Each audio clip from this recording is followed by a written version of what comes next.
it's Dr. Natalie of the Dr. GoFigure program, and welcome to the second podcast, and this one is all about stress. Now, I remember many years ago, and in fact not even so long ago, it seemed that the more stressed, the more successful you were.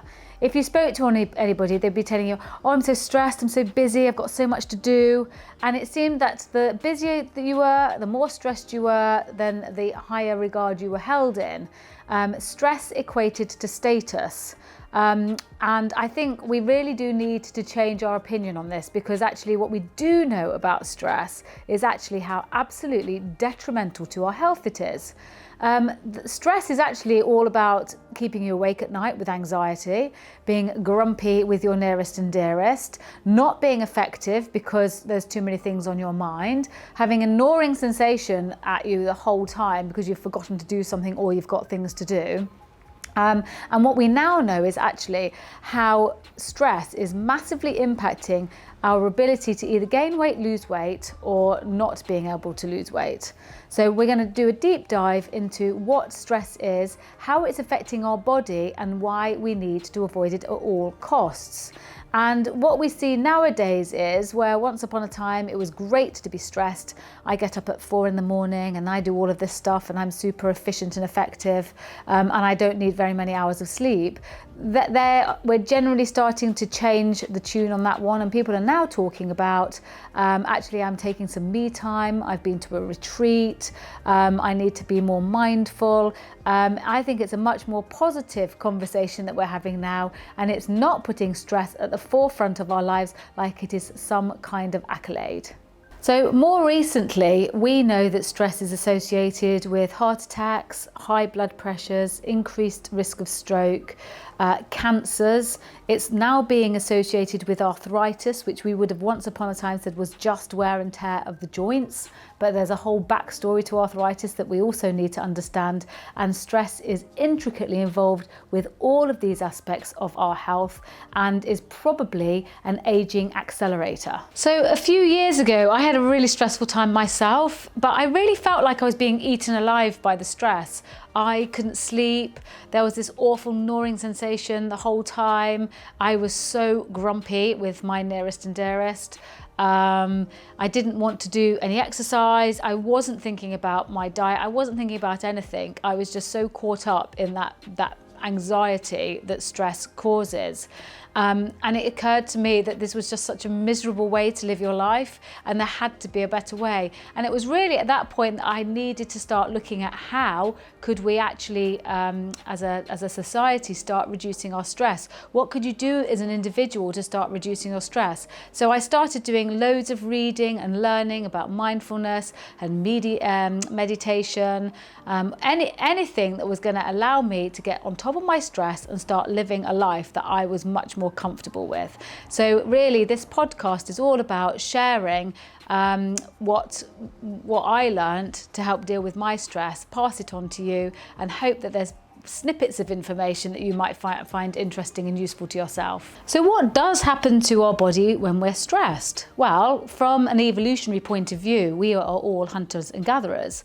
And the idea was you would go out and you would hunt your food, and this would be a time when you potentially were very stressed. You'd be on the lookout for something that was going to eat you or kill you.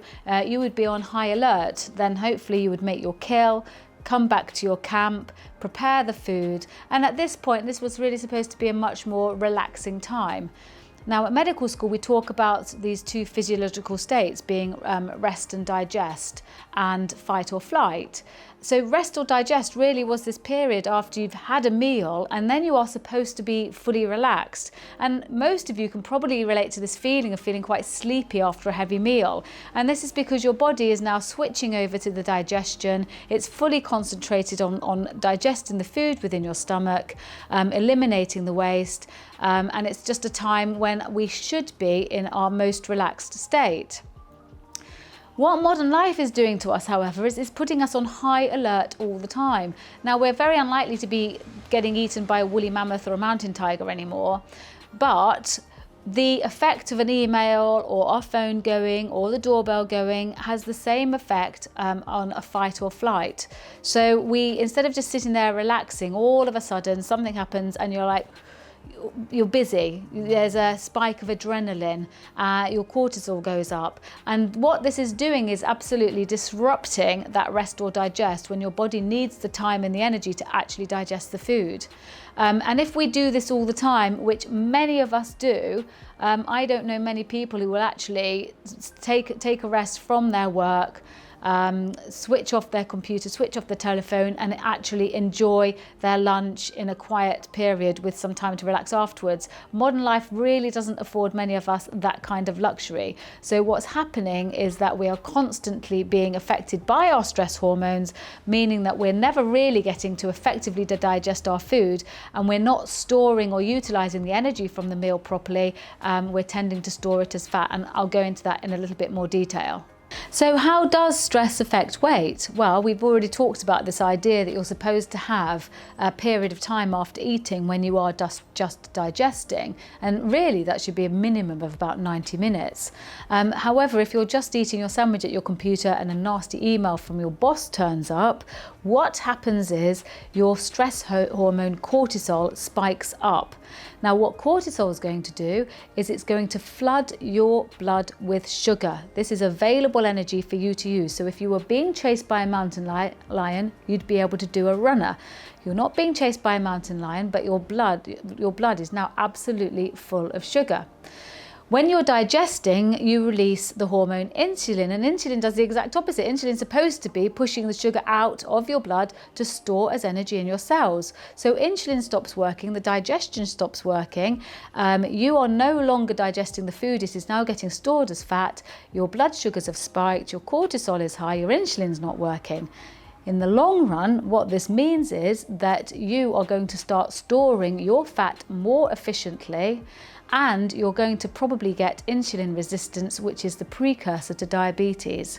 So being stressed can no longer be a good thing. You have to really think about what stress is doing to yourself and start thinking about carving some time out after meals where you genuinely can give your body the time that it needs to digest its food properly.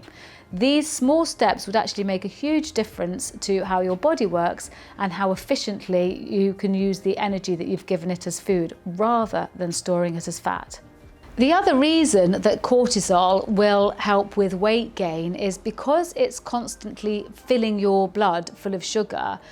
At some point, your body just can't utilize all of this energy and it has to start storing it somewhere.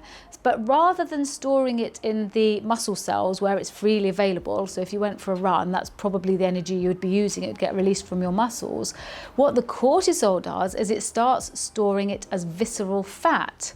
Now, visceral fat is the fat that sits around your organs, and I always think the best way to describe it is if you ever see a really fat man, sometimes their tummies feel extremely tense. So you'd think it would all be wobbly, but it's not. It's really hard. You touch their tummies and you can't quite believe it's so hard. What the issue for them is they are storing visceral fat around the organs, and it's the fat around the organs it's pushing the muscles out. So all the fat sits under the muscles. Women tend to have more subcutaneous fat, which is that sort of jiggly wiggly fat we don't necessarily like the look of, but it's nowhere near as dangerous as visceral fat. It's the visceral fat that's going to raise your risk of heart disease and stroke. So we really have to be super careful about not creating visceral fat, which is what cortisol is brilliant at doing. The other problem is if cortisol is releasing the energy from your cells into the blood, it means that you've got plenty of energy running around the blood, but your cells have been emptied of energy. And if the insulin stopped from working, which cortisol will do, the energy can't get back into the cells. So a short time after you've just eaten, your body will be again on the lookout for something high calorie and high sugar so that it can start refilling the cells. And so the problem is if you're stressed, the chances are you will have eaten something and then shortly afterwards you'll be thinking, goodness, I'm hungry again. How can I be hungry? And it's because your cortisols are absolutely messing up with your digestion and your insulin, and that's driving you to eat more, which is another reason why we put on weight if we are stressed. Let's stick with our good friend cortisol, and actually we have to see it as a good friend because without it we would die. It's one of the very few hormones that we absolutely need to survive. So your body will pretty much do anything to shut off any other process in order to keep your cortisols going. So cortisol is definitely our friend, but we do, I think, mistreat it a little bit by calling on it all the time. So the problem with cortisol and sleep is that it's actually massively important in our sleep cycle. So obviously we are all evolved from cavemen, where we woke up when the sun came up and we went to bed when the sun went down. It's the circadian rhythm. And we still have those evolutionary patterns within us.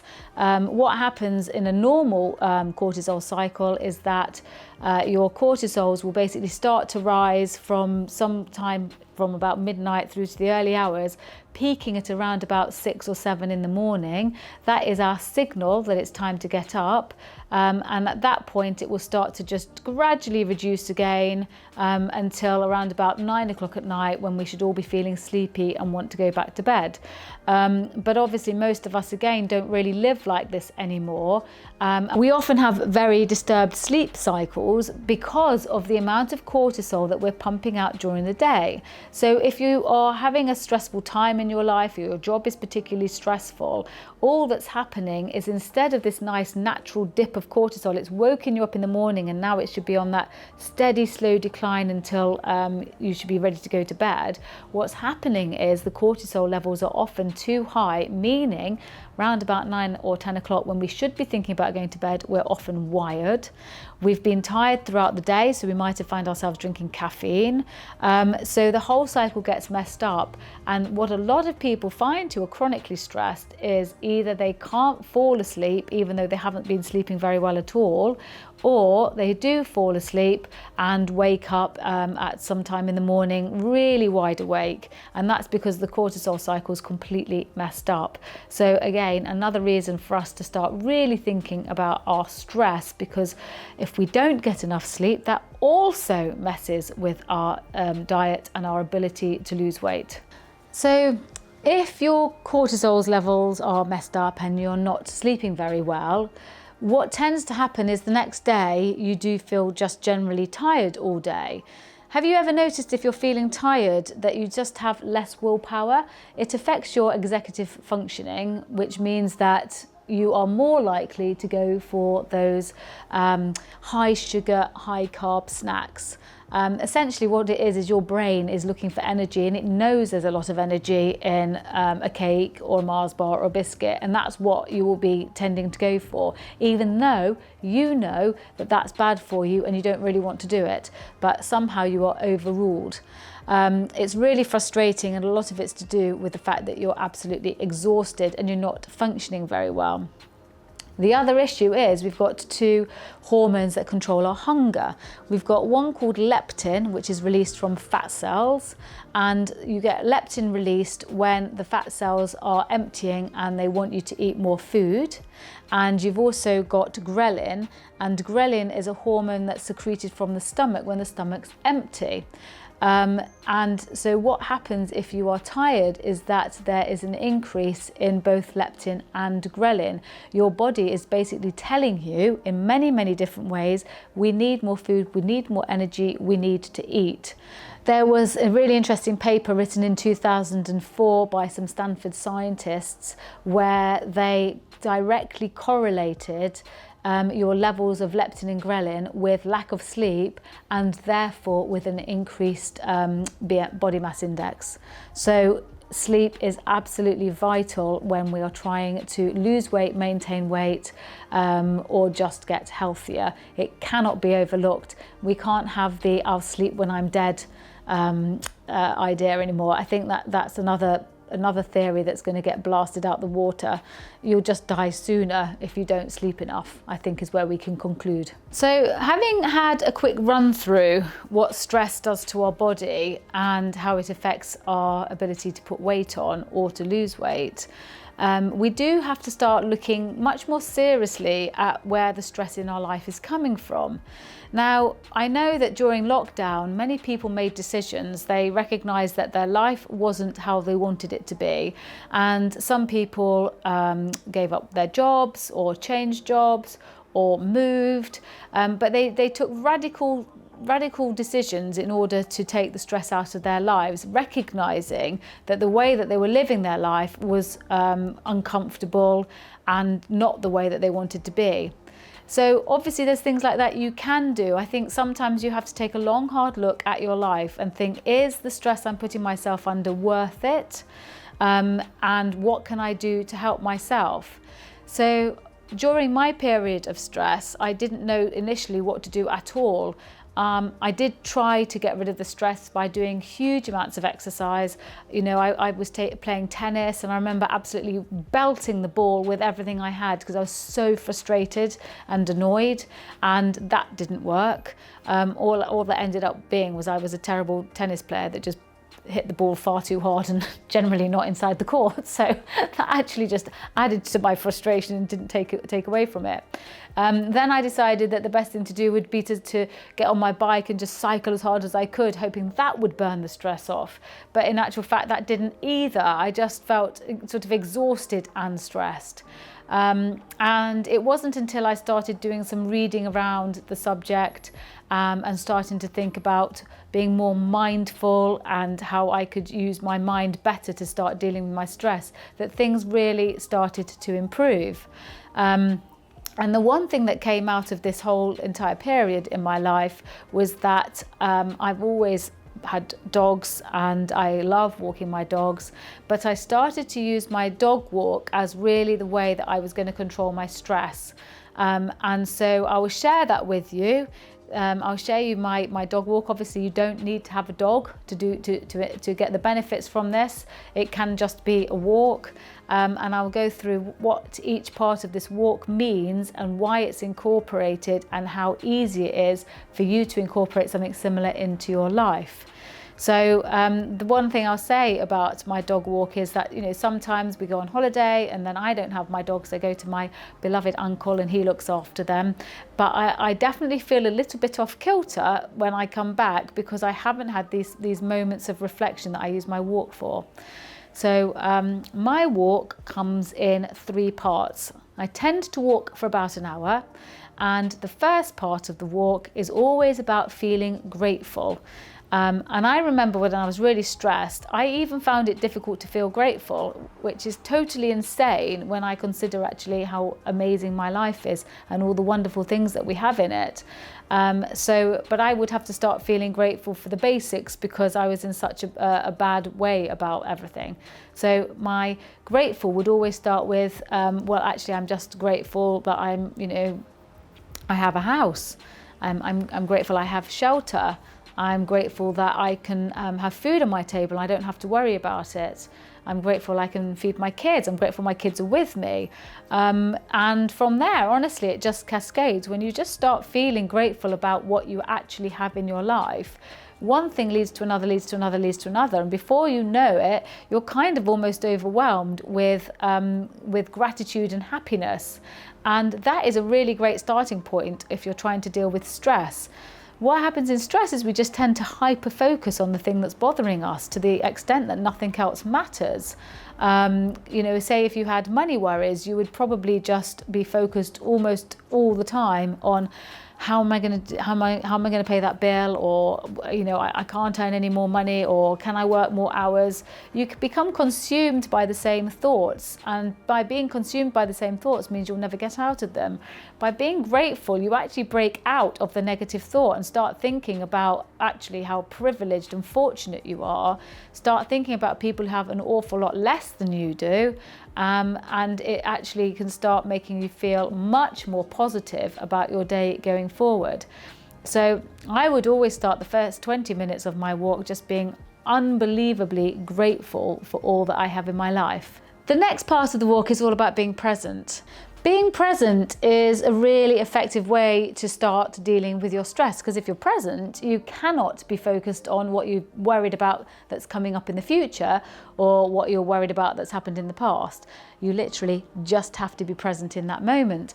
And going on a walk is probably the easiest way to be present, because you've given yourself a little bit of space where you shouldn't have to be thinking about other things. And if you find that thoughts are crowding your mind, it's a great way to actually start thinking, no, I'm going to be present. And the way that I would always start thinking about being present is I would start thinking about my senses. So for instance, if I'm walking, I might think about what does the ground feel like underfoot? Does it feel squelchy because it's been raining a lot?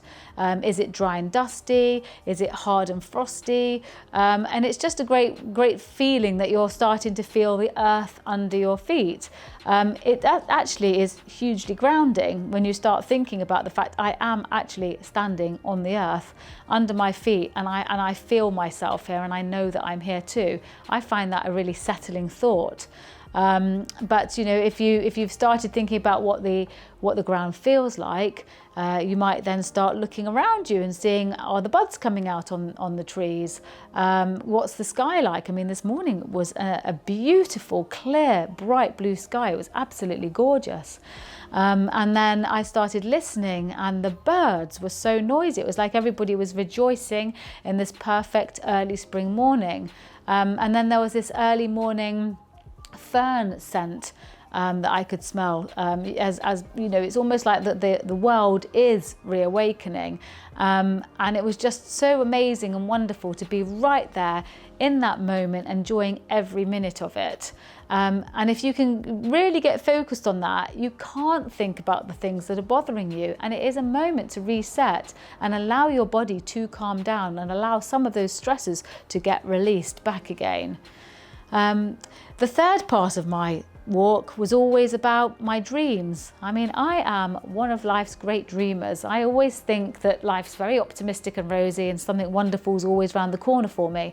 So I like to walk around dreaming, what do I want the next thing to be? We're going skiing soon, so I might be thinking about the fact, what do I want to do when I'm out skiing? And what's the snow going to be like? I think it's going to be amazing. It's going to be, clear and sunny and amazing, and the snow's going to be somehow fabulous, even though it's going to be really warm.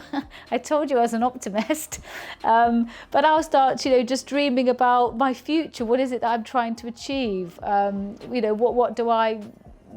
is it that I'm trying to build my business into? Making sure that I've got good ideas for the whole family, really. It's a moment to get all excited, I think, to start thinking and plotting your future in the most positive way. And that's another way to start getting rid of stress. When you can see a future for yourself and it's a beautiful future, then that's another way to start letting the stress just starting to roll off your shoulders. So this 1 hour dog walk honestly was my savior, because before that I was so wound up and miserable. Life was truly miserable. If you wake up and every waking moment is consumed with your stress and your worry, and there's no other sense of peace because the whole of you is just stressed all the time. When you go on a dog walk and you can start to release it, because you've got a moment to just be present, you've got a moment to be grateful, and you've got a moment to dream. And then when you come back, I promise you're feeling so much better. You're feeling alive, awakened, and positive, and those feelings in themselves are going to help push the stress away. So that was the one thing that I did consistently when I was really stressed to help me deal with stress. And I still do it. I still take the dog for a walk at least 3 or 4 times a week, and on a Sunday our big treat is that we'll do a massive walk around Bushy Park and Hampton Court Palace, just me and my dog. And interestingly, I don't really use this time to listen to podcasts or anything. I use this time just to be me. Just to be me and be in nature and just enjoy it. But some people would like podcasts too. But I think getting out into nature and remembering who we are is really an incredibly important and beneficial thing for us to do for our ongoing health. So thank you again for listening to this podcast. I hope you found it really useful and it's given you some ideas about how to tackle stress. I'd be delighted actually if you did use some of my ideas. In fact, as per usual, I am going to give you a little bit of homework. So my homework for you this week is find at least one day this week when you go out and you do your own version of my sort of de-stressing dog walk. Like I said, you don't have to have a dog or an animal or anything like that. You can go out on your own. It doesn't have to be for an hour. If you've only got 30 minutes, that's fine. Just chunk it down into 3 parts. Be grateful, love your life, appreciate all that you have in it, then be present and appreciate the beautiful world that we live in. And then finally, just dream big. What is it you want to achieve? You know, we're all still young, we've all still got time. What is it that you want to do? And really get into that moment, because I honestly think when you come back after your walk, you'll be feeling energized and happy. And that is really the starting point for us to live a fabulous life. So until next week, have a very happy and healthy week.